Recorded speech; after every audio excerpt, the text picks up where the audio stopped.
It's gonna be like ever changing, right? So the challenges will eventually change. But however, we have already found like three like major and very much common challenges in the like reading and writing standards. Okay. First thing is linguistic barriers. Can you guess what can these be? Anyone? Okay, these are like the lack of vocabulary that you can find, or your lack of opportunity to learn these lexical resources and all. So, in these linguistic barriers, generally what happens is that in the reading section, people tend to eventually skip.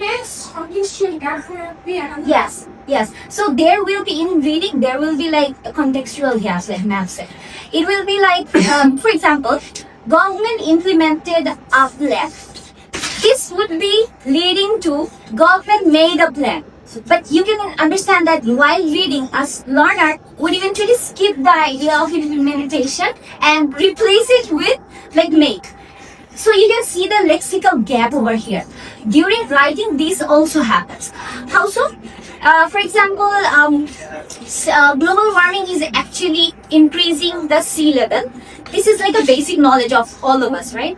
So if we read that global warming leads to sea level rises, then the learner would eventually write it in a very simplistic version if we do not get that like lexical resources overall. So you can understand this lexical gap over here, right? That means let's talk about the solutions later. Secondly, cognitive and processing.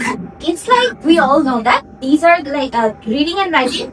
These two are the advanced level of any kind of language competence, right? So this requires basically high skill issues. Very normal, right? So when we are actually understanding this, you have to understand the challenges in reading could be like you are reading 300 pages of an essay. 300 words of an essay. But if I ask you to write something down, you'd be like, I just want to get it over with. So you won't be writing the exact idea that is required. Another problem that creates is like people tend to eventually understand like word-based meanings. But when you are actually asking like a extensive understanding or meaning, then the lag over here. That's like the major problem in L2 learners overall. Thirdly, affective factors are like these, which I cannot deny personally, because anxiety is here, because lack of motivation is here, and I believe lack of motivation can eventually push you like back down so hard that you cannot even like go further in any way. So in this time, what you need to do is come up with the solutions, right?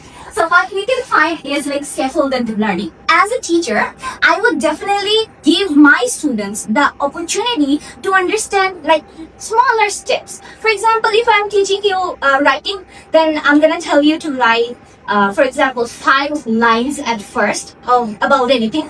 Like Matt has given us the topic of like today is cloudy, right? So we can eventually start with that one. You're gonna write 5 sentences. After that, I'm gonna give you a feedback, and then you're gonna write 2 paragraphs on that. So this is how, by step, you are understanding the overall writing and reading process.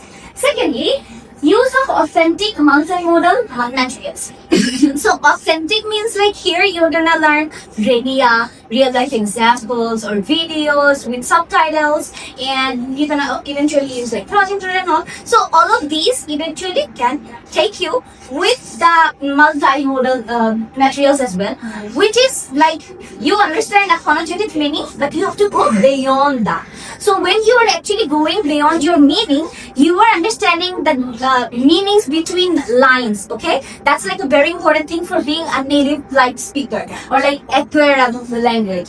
So in there, what we can do is we can eventually come up with like more reading materials regularly. And Thirdly, peer collaboration and feedback. As I have told you earlier that we know one brain can function well, it's pretty much natural. But when we have like 5 brains together, we can eventually bring out productive something, right? So in peer collaboration, what happens is you can get a one-to-one interview session, you can eventually communicate with each other, you can learn with each other, you can find your gaps if you are like a very expert one.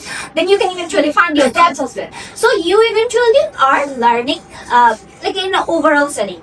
And that will eventually take the teacher dependency on the classroom little in a lesser tone. And finally, integrated assessment. Over here, a teacher should eventually integrate reading, writing, listening, speaking all over. But as a tutor or mentor, while you are planning a lesson for reading and writing, you are integrating these two together so that you are, for example, you are reading a short story, you are asking questions and the learners are answering it, and then you are telling them to write an alternative ending.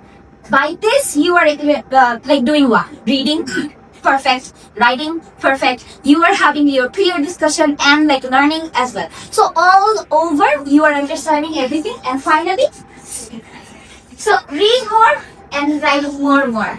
So these are like we. So that's all.